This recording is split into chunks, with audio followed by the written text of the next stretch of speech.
Kronologi janda pensiunan guru di Karanganyar ditemukan tewas, berawal tak bisa dihubungi.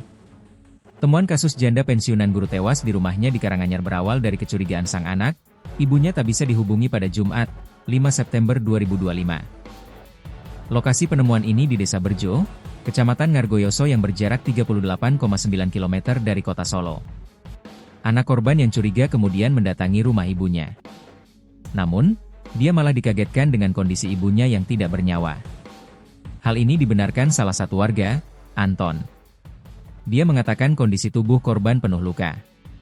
Terdapat lebam di beberapa bagian tubuh, luka tusuk, serta bekas cekikan di leher, ujarnya. Anton menambahkan, korban bernama Hartini, seorang janda sekaligus pensiunan guru. Ia baru saja menikahkan anaknya pada Agustus lalu, dan sejak pensiun beberapa bulan terakhir tinggal seorang diri di rumah. Kasus ini dibenarkan oleh PSK Humas Polres Karanganyar, Ibtu Mulyadi. Ia mengungkapkan identitas korban berinisial SH, 60. Warga Dusun Pabongan, RT 3 RW 5, Desa Berjo. Infonya benar, saat ini masih olah TKP. Korban berusia 60 tahun, kata Mulyadi. Menurutnya, anak korban bernama Puspa tiba di rumah sekitar pukul 15.30 waktu Indonesia Barat. Saat masuk, rumah dalam keadaan sepi.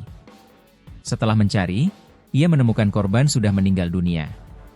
Dari pemeriksaan awal, tidak ditemukan luka dalam di tubuh korban.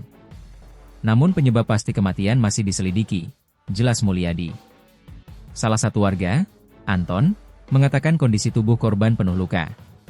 Terdapat lebam di beberapa bagian tubuh, luka tusuk, serta bekas cekikan di leher, ujarnya.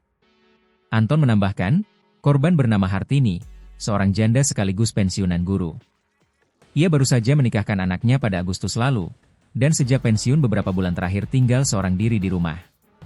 Kasus ini dibenarkan oleh PSK Humas Polres Karanganyar, Ibtu Mulyadi. Ia mengungkapkan identitas korban berinisial SH, 60, warga Dusun Pabongan, RT 3 RW 5, Desa Berjo.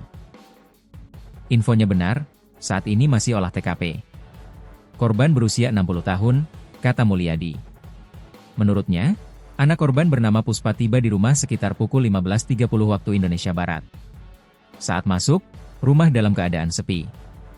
Setelah mencari, ia menemukan korban sudah meninggal dunia. Dari pemeriksaan awal, tidak ditemukan luka dalam di tubuh korban. Namun penyebab pasti kematian masih diselidiki, jelas Mulyadi.